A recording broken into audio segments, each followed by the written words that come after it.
So I get this question every day. Should I buy a house now or should I wait? Well, I'm going to answer that question and we're getting started right now.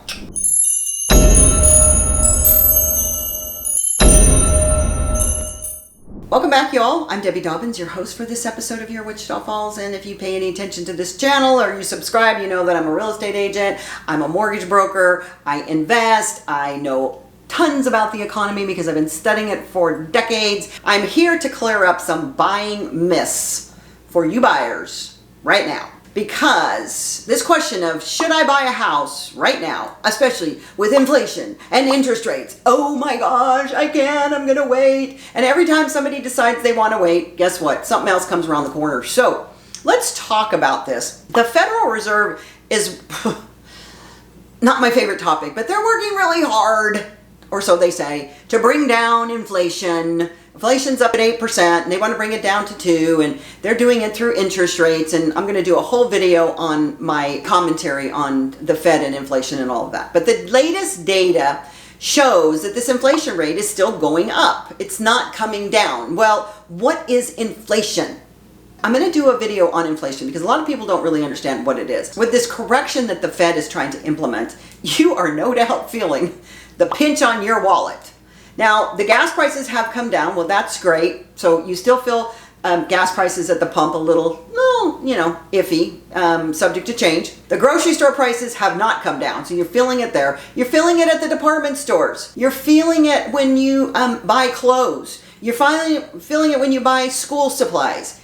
But the news of this inflation and all of these prices going up can leave you wondering, is this a good time to buy a house? Well, I'm going to tell you something. I say it's always a good time to buy a house. I've been selling loans for 30 years when craziness has been afoot all the time. However, Greg McBride, he's a chief financial analyst at Bankrate, and he explains that inflation is affecting the housing market. Well, duh. But he says inflation will have a strong influence on where mortgage rates go in the months ahead. Okay. So that's a big duh. But whenever inflation finally starts to ease, this is what I want you to do, is start to look at not where we are. Because, right now, and I've been saying this for a couple of months, we're in a pain point. There's a lot of things that led up to this pain point. And I'm going to talk about all of that sort of historical to where we are, to where we're going. But this pain point is not forever. It just isn't. And history will tell you that. So what happens when the inflation starts to ease and the mortgage and the Fed has pushed the rates so high? What do? They ease the rates. So they're going to actually lower them. So what happened in the past 2 years was we had a very tight supply. And so what happened there was values went up because when you have a supply and demand, I've talked about supply and demand, when you have a small supply and an over demand, people are going to pay whatever they're going to pay. But things are starting to mellow out a little bit. And so we don't have this frenzy of trying to get one piece of property. But no one knows how long it's going to take to bring the inflation down. No one but me. No, I'm just kidding. Because I'm predicting February. And that means that the future trajectory of mortgage rates is unclear. It's really not. If you pay attention to history, we can't get to certain places without the Fed having to do something to correct that. So as I said, this next video I'm going to do is going to be a very informative one for those of you that really just don't understand what the heck is going on. But that uncertainty isn't comfortable. I can assure you of that. Nobody's comfortable with where we are right now, unless you understand what's happening and you can see how history drives where we are and what is about to happen. Because both inflation and mortgage rates are important for you and for your home ownership plans. So it's just important to know where you are at right now, what is happening in this market right now, and then make the decisions based on having your own educated knowledge. Because knowledge is power, and if you understand what's happening, you make good financial decisions. If you don't, then you make, less than good financial decisions. So when you buy a home, of course the mortgage rate affects the price. Absolutely. Higher mortgage rates impact how much you'll pay for your monthly payment. But if you know that they're not, even though you're doing a fixed rate, and this is what the misconception about fixed rate loans. I've been doing loans for a million years. And of course, fixed rate always sounds the best, right? It sounds the best. But you're buying a mortgage for 30 years. The likelihood of you living in a house for 30 years is very slim. Very slim. The average homeowner lives in a house for no more than 7 years. Adjustable rate mortgage get a really bad rap. But the fact of the matter is if you can get a 7-year adjustable rate mortgage lower than a fixed rate mortgage right now, that might be in your benefit, especially if you know that the interest rates are going to go down in the next 12 months, because you've heard it here. I guarantee you that that's what's going to happen.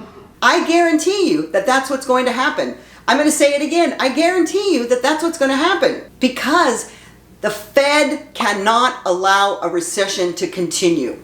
They did it once, they almost did it twice, and they're not going to do it again. So, with that being said, that rate affects your payments and how much you can comfortably afford, but it also affects how much you can qualify for. And yes, is it more expensive to buy and finance a home this year than it was last year? Well, yeah, given the market, but it doesn't mean that you should pause your search. Why? Because home ownership is historically a great hedge against inflation. Oh, what? A hedge against inflation? Yes! Because if you aren't owning a home, what are you doing? You're either living on the street or you're renting. Your rent's going to go up. It just is, because of this market. So in an inflationary economy, these prices are rising. I mean, besides rent, in an inflationary economy, prices are rising across the board. Have you noticed? Gas, food, big box stores, all of that. They're rising across the board. If your rent goes up, that also is increasing. And if you have a home ownership is such a great hedge against those rising costs, because you can lock in what is likely your largest monthly payment, your mortgage, for the duration of that loan. So I talked about how long you're going to lock it in, whether it be 30 years or 7 years, but you now have set that bar. Now, I will say, in all disclosure, taxes were a problem this year and as last year, and those impact your payment. But those would impact your payment regardless if you were renting. Regardless. So your landlord's got to make up for that. So basically, you're hedging the inflation bet by locking in the term of your loan, the rate of your loan, amount of your loan. You're stabilizing that monthly expense. Not to mention, as these home prices continue to appreciate, your home's value is going to go up. So that's why Mark Husson, he's a financial writer at Investopedia, he says, real estate is one of the time-honored, that's a big word, time-honored inflation hedges. So kind of irritates me a little bit though, the Fed, they want you to not buy a house, because that's what this whole thing is, that pressure.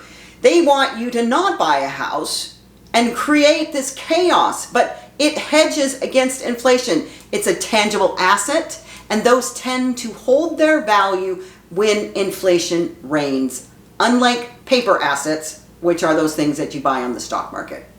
He also says, more specifically, as prices rise, so do property values. Well, we've seen that in spades in the last couple of years. So also, no one is calling for homes to lose value. They're not. We're not getting into that market. And even if they flatten, they're not going to plummet. I'm telling you over and over. I've said this many times. So, in a nutshell, your home search doesn't have to go on hold because of rising inflation or higher mortgage rates. I promise you. There's more to consider when it comes to why you want to buy a home. I've done tons of videos on why you would want to buy a home, and it's your sanctuary and all those great happy things. But in addition to shielding yourself from the impact of this inflation and growing your wealth through this ongoing appreciation, there are other reasons to buy a home right now, like addressing your changing needs and so much more.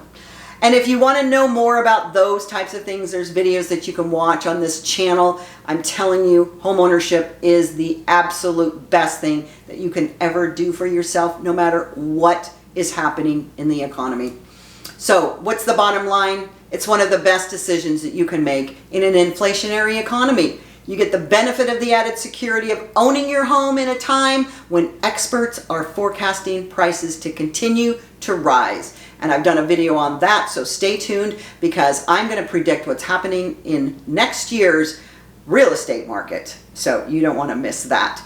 As always, if you want to know anything about buying, inflation, economy, real estate, mortgages, please schedule a Zoom link in the comments below, and I'll be happy to share more of everything that I know.